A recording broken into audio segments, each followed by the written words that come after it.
Hi, welcome to the Digital Pathology Place. I'm Alexandra Zhurav, and if this is your first time here, please consider subscribing. This video is a recording of an interview that I did with Chen Sagiv. Chen Sagiv is a mathematician, a computer scientist, and she's also the founder of DeePathology, a company providing a do-it-yourself artificial intelligence-based image analysis software for pathology. So have a listen and I hope you like it. Hello, today my guest is Chen Sagiv, the co-founder of DeePathology. Welcome, Chen. Welcome. Thank you for having me, Alexandra. It's great to have you as a guest. Let's start with a brief introduction and telling the guests who you are and about the company a little bit, how you founded it and how did it happen that DeePathology came to life. Okay, so in my background, I have a PhD in applied mathematics. I did it in the Tel Aviv University, and I specialized in classical computer vision, which I think was great, the combination of mathematics on one hand and something that you can visualize and see. I really liked it. And I also worked in the field of computer vision. 11 years ago, I started a company together with my husband, which sounds very challenging. But I think that after we were married for several years and raising twins, we thought that establishing a company together is not such a big challenge. And this company, Sagiv Tech, specializes in projects in computer vision, machine learning, and in the last few years also, of course, in deep learning. And so you still have Sagiv Tech? Sagiv Tech, yes. Yeah. Our last so name. It's a different company that you have. Yeah. Mm-hmm. Exactly. It's another company. And then you started the DeePathology. The DeePathology is like after. Mm-hmm. Exactly. And then about 4 years ago, we started doing projects in how to employ deep learning and computer vision for problems in pharma research using in pathology. And we were fascinated. We got an invitation to join the Roche Digital Health Accelerator in Munich, which we participated in for half a year. It was an extraordinary experience to talk to many people and really understand that our expertise and knowledge can really bring value, we think, to this field. And inspired by our participation, we decided to establish DeePathology, which is our company together. So Nitzan, myself, and also Jacob Gildenblatt, who's the third co-founder. And this company focuses solely on computational and digital pathology, both for services and also with the studio, which is our main product, aiming to bring AI to the hands of every pathologist. And I think that for me, it's again fantastic combination of things that which are coming from mathematics and computer science and logic, and bringing them to the field of medicine, which also fascinates me. But I'm too afraid of blood, so it's a good way to deal with medical issues, but without the capacity to be a real doctor. Okay, and how did it happen that you joined this pathology initiative? Because with computer vision, with Sagiv Tech, you could have done anything in any medical field. Why pathology? Yeah. What was the triggering event or person? Yes, I think that and you are absolutely right. We did in the last 11 years dozens of projects, which from automotive to a user experiences to a consumer applications, tracking, also medical applications. And after I think that 4 or 5 years ago, Nitzan and I really felt that we wanted to do something which is beyond just providing R&D services, but really bring something which has value and has a product by itself. And I think that the field of medical applications always fascinated us, and we looked for a good opportunity. And I think that pathology is still and was also a great opportunity because digitization is something which happened like 20 years ago in radiology, and is happening right now in the last few years, but also actively happening now. And this is the enabler for bringing algorithms to this field. So on one hand, you can do things, because if you have other fields in medical applications where the information is not digital yet, you have a big problem. So information is becoming digital. We love image analysis. And also, I think that also we, as I said, 4 or 5 years ago, we started doing projects in this field, and we became familiar with that. And I think that one of the things which I didn't know, and really learned when I started dealing with pathology, is how important is pathology in medical care and in medical development, in drug development. Because pathologist is not something that you meet. You go to the dentist, you go to the specialists. You never meet pathologists, and I think that you are behind the scenes. I mean, the pathologist and the people, ordinary people who are not in the field are not really familiar with the important role of pathologist. And I think that understanding that. The input of pathologists is so vital in the process of creating new drugs, and also in the process of selecting the right treatment for patients. I think that it became so clear to me. So I think that also to Nitzan and Jacob. So being able to bring technology to this field and really trying to make an impact, I think it was really exciting for us, and is still something which I think is a great motivation, because when I see, and this is really honestly, when I think that when you have great technology, you can use it for many things. You can use it for designing things, and for, and for things which are not medical. And this is great, and people can do that, and they do fascinating things. But I think that for us, being able to do something which really has added value and can have impact on, health issues, I think that this is something which is a great driving force for us. Mm-hmm. Okay, great. You're right. Pathology is, it's new. The digitization is still new compared to radiology, and it gives different opportunities. It's not so established yet. Okay, so exactly. Let's talk about the company itself. Where are you located? Where is DeePathology located? And what do you offer? You said you have both products and services, right? Exactly.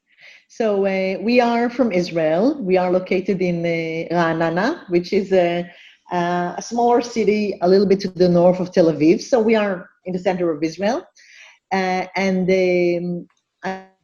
So our main offering is the studio. Now, the studio is a do-it-yourself platform that allows pathologists and researchers to create by themselves AI-based solutions to 3 main problems. One of cell detection and quantification, objects localization and classification, and also region segmentation. And I think that the studio, our vision was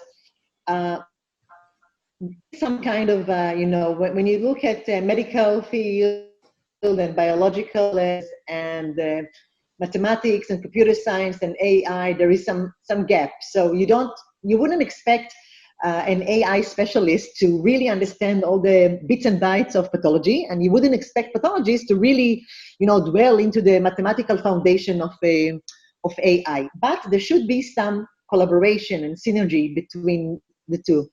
And our aim was to bring the tools of AI to the pathologists, because the pathologist has the knowledge, the pathologists have the really understanding of what they need. So we wanted to bring a platform that will allow pathologists to play with them and to play with it and to explore solutions to problems and to try out things, and that the feedback will be very quick and that it will be easy to use. So the studio is a platform. The idea is that you teach the platform what you're looking for by giving it positive and negative examples.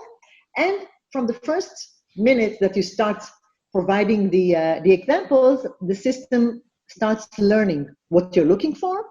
And since and I think that this time that we have spent in the accelerator, and also after that, we are computer scientists, mathematicians. We are not pathologists, but we listen. We listened in the past, and we listen all the time, and we collaborate with a lot of pathologists because we understand that the technology by itself is nice, is beautiful, but is useless if it's not practical. If it doesn't provide you the confidence and the ease of use, then we really think it's useless. And this is why the idea is that you as a pathologist, it should be easy for you to bring your expertise and then to develop very quickly a solution to evaluate it and to see if you can now count millions of cells very quickly and very accurately, or you can segment tissues and get quantitative results. So this is like a toolbox that pathologists could use. And this is our main product. It's for research purposes, for pharma research, disease research, and also preclinical and clinical trials. Now, of course, we have developed some kind of an AI solutions generator, and you can actually use it also to create a solution for diagnostics kind of problems. But then you have to take this, let's say, a tool or this solution that you have developed, and then you have to do, the usual regulatory validation, etc., to see that it is working. So you are able to develop an algorithm with it. So it's a software, right? You install it on your computer, then you can develop algorithms or models, and then if you have a model that you want to validate and bring to the next regulatory level, you kind of can extract it from the software and work with it. Okay, so and this is a part of the model. So one phrase that we thought about is that we want to democratize AI for pathology. So there are so many people that have very clear, specific experience on this kind of disease, and there are so many researchers. So because AI usually requires a lot of compute power, and usually people think that they need huge amounts of data to create AI algorithms. AI creation usually is considered to stay within large organizations or large companies because you need the resources for that. But what we try to do is to enable every pathologist to test, to create, to explore AI solutions. This is a tool that actually we think that every researcher and pathologist can use. And if you have an idea that you have tested and you see that it's promising within your own lab, then yes, if you want to make it accessible to other people beyond your own research, of course, you need to validate it in the usual way, and then you need maybe to define it clearly and do it according to regulations.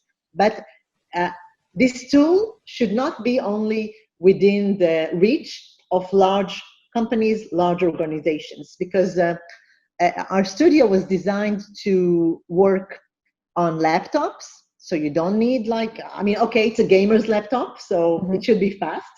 But it's only a laptop. it can rely on relatively small amount of data to get the first initial solution and to get a feeling. And so you don't need like thousands of slides. You can start with a much smaller amount. And I think that this is the main idea. Democratize AI creation and bring it to any pathologist. Now, of course, this is why we have modeled 3 problems which are important. But of course, there are other problems in pathology research, such as the outcome prediction or other things which are more specific and are, there are more general questions. And for this, we also do projects. Usually we do these projects with, I have to say, with larger organizations where they are looking for answers to significant questions. But beyond that, we also have collaborations with the university hospitals, because they, we would like to spread our tool and platform worldwide. So we have the academic affiliation program, and so the idea is that we bring our platform to a university, and we conduct a research together, and then publication or something like that. So because first of all, it's a great experience. You learn every time. And I think that what we have learned is that, and this is really fascinating, because we have launched the studio in September 2019. There was the ECP in Nice, and then 1 week later we met in Cologne. Yes. So that was your launch event when we met. Yes, exactly. And the European Society of Toxicological Pathology in Germany. And it's such a pity that we will not meet again in Italy. It should have been in Italy, I think, at the end this year it would be Italy, but all the conferences are canceled. They will go virtual. So since we launched it, so the studio was used, and it was used to develop, like, I don't know, at least 20 different kind of solutions for problems such as a beta amyloid plaques, which is some collaboration that we have with the University of Oslo, or H&E tumor segmentation, or a lymphocyte detection, or a Ki-67 quantification. And there are many applications. And someone asked me, so Hamida, you're still a small company. How do you manage to create so many solutions? And I told them, we don't create the solutions. It's our partners, the pathologists, the platform to create a solution. So of them, and it's a process. But the idea is that the AI creation goes to the hands of the pathologists, and we are only providing the infrastructure for the pathologists to do. So this is mainly what we try to deliver, and and I think it's exciting to see. It's all, what's the most fun? We just had it this week with a pathologist who was an expert in a specific kind of cancer, and he was so excited about the fact that he can actually be able to get the number of Ki-67, because he said, I don't want to give a number that I cannot really trust. I will not say 10% or 15% or 12.5% when it's meaningless. I really need to be more specific. And I think that this is what we try to do. So you have collaborations, more service with bigger organization. You have collaborations with academia. And do you have also people who are just non-affiliated and wanted this kind of software and decided, for pathology practice or common practice, we would like to try it out? So absolutely. And I think that so as I said, in order to run the studio, we optimized it to work on laptops. So actually it can be installed on a laptop. You don't need to invest a lot in computer resources. It can also run on a workstation. Of course, it can also run in a on-prem cloud, in big hospitals and big organizations. But the main thing is that you can take a laptop, install the software.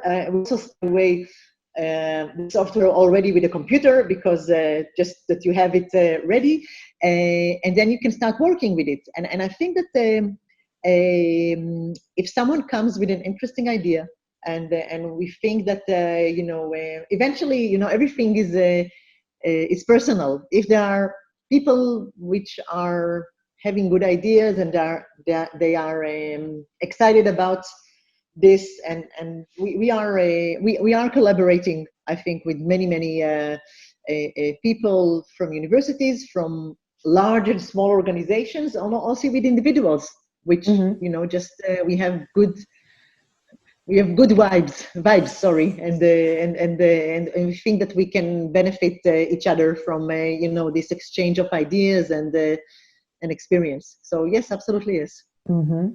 So if you were to say in a couple of words, what is differentiating you from the competition? Because there are other platforms, software that you can install, or software that is cloud-based, that do AI. What is different about the studio? Yeah. So first of all, so before I go and give you what we believe differentiates us, I think that it's, for me, important to say that it's always great to be a part of an ecosystem, because when you want to make a change, and I really hope that within 10 years there'll be a huge change for the best, that things will be better. It has to be within an ecosystem. One company, big or small, cannot do changes by itself. So first of all, I'm proud to be in a very, very active ecosystem. And each of us has to have its unique selling point. So I think that for the studio, I think that our main offering is rapid AI creation. So to be able to get into our software very quickly, so there is really zero barrier to entry. We really made something which is simple, because we want to address important issues and to do it very, very in a simple way. And then we would like pathologists to start having solutions within, minutes or hours.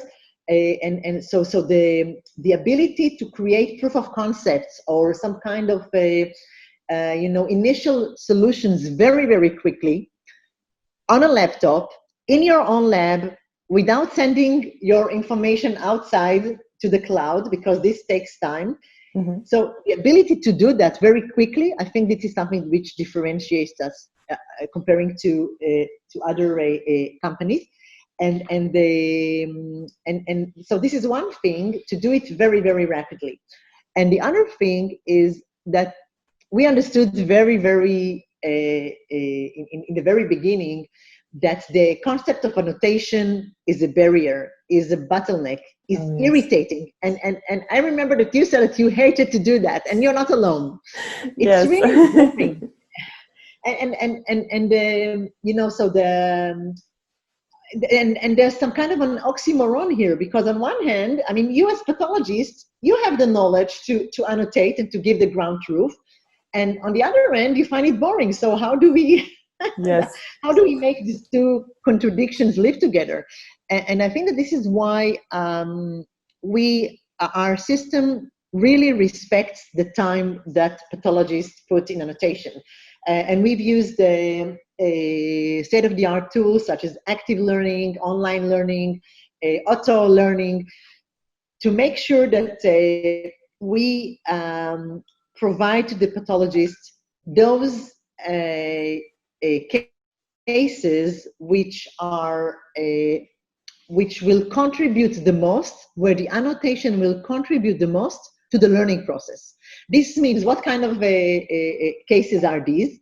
These are the cases which are more rare, so the rarer cases, which are not so frequent on one hand, and those which are very difficult. Mm-hmm. So our system really evaluates the frequency and the difficulty of the cases, and this is so the cases are presented to the pathologist not in a random way, but in a way that will benefit our platform the most. And this is why we can provide high quality, huge data sets very quickly. So we can have like thousands of annotated cases, I don't know, within 10 minutes. And I think this is also a great benefit because, of course, you can start doing things with a small data set, but the more complex your problem is, the more data you need, the more variations that you need. So and we try to make sure that the time that the pathologist expert puts into annotation is utilized in the most efficient way. And I think that these are the main two advantages, because so the rapid AI annotation to be able to create algorithms very quickly, and also to do the building of the annotated data sets also very quickly. Mm-hmm.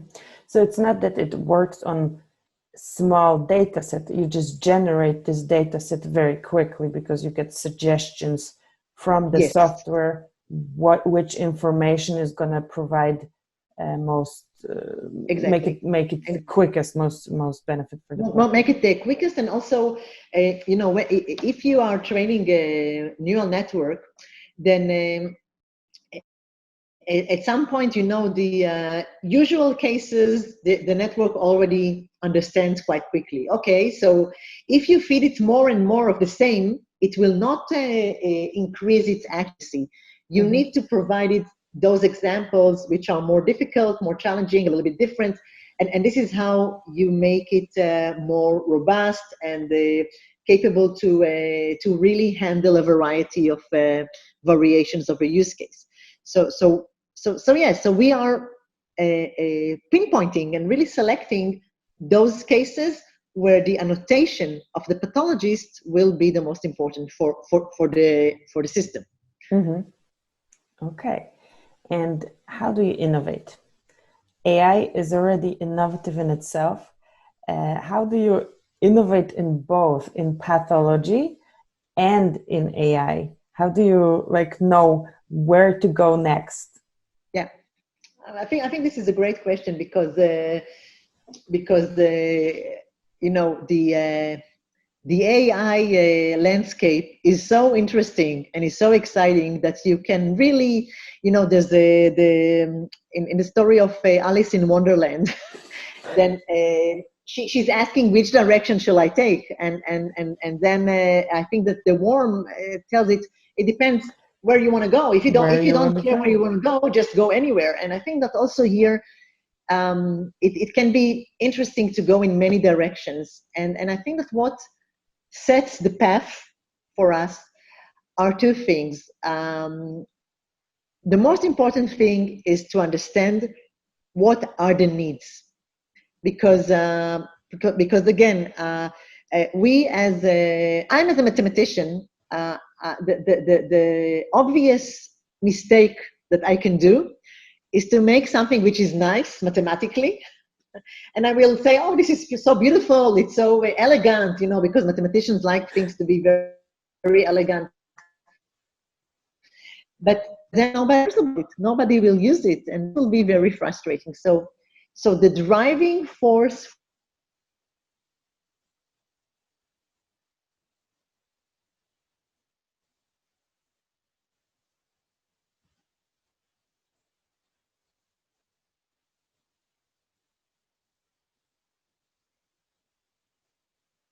Mm-hmm. Yes. So regarding the innovation, we got disconnected for a second. Yes. I okay. Now you are okay. Now we yes, are both regarding the innovation, because we got disconnected for a second. Yes. You were saying that mathematicians like it to be elegant, but if nobody uses, then it's useless. Exactly. So I think that we try to. So what drives our innovation is to really understand what pathologists need to solve specific problems. So, for example, we put a lot of efforts to on the laptop. So it required a lot of innovation and really thinking on how to do it very efficiently. Then understanding that the annotation is a bottleneck, and if we want pathologists to collaborate with us, we should really make the annotation procedure very, very effective. So we are using AI to facilitate the annotation, to facilitate the AI creation. So it's innovation within innovation. So as I said, the trigger is to really understand the problem domain, to talk to as many experts and possible end users as possible.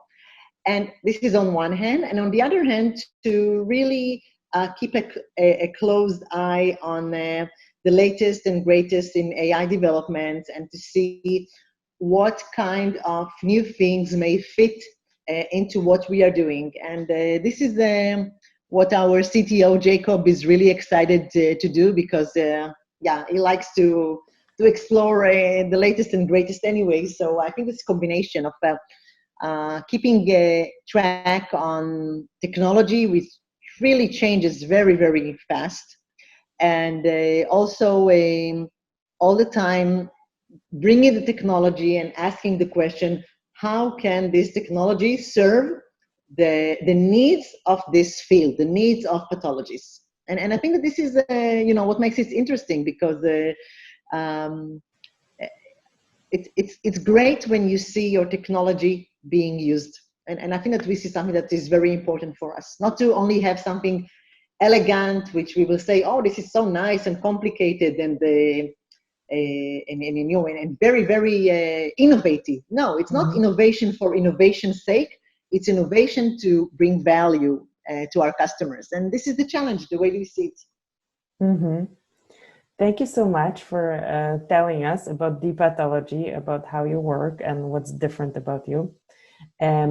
One thing that I want the listeners to know, that it's, of course, not the first time we're interacting. We know each other since the launch of DeePathology, but we also did a webinar together where we were talking about how pathologists and mathematicians or AI experts work or should work together. I'm going to link this in the show notes. Thank you so much for being my guest, Hen. Thank you for having me, and it's as always great to talk to you. It's great to talk to you as well, and have a great day. Okay, bye. Thank you. Bye. Thank you for listening. For more great digital pathology resources, visit the Digital Pathology Consulting website and subscribe to our newsletter on digitalpathologyconsulting.com. After subscribing, you will get access to the free annotation guidelines, which will help you annotate slides consistently in all your digital pathology projects. Talk to you in the next episode.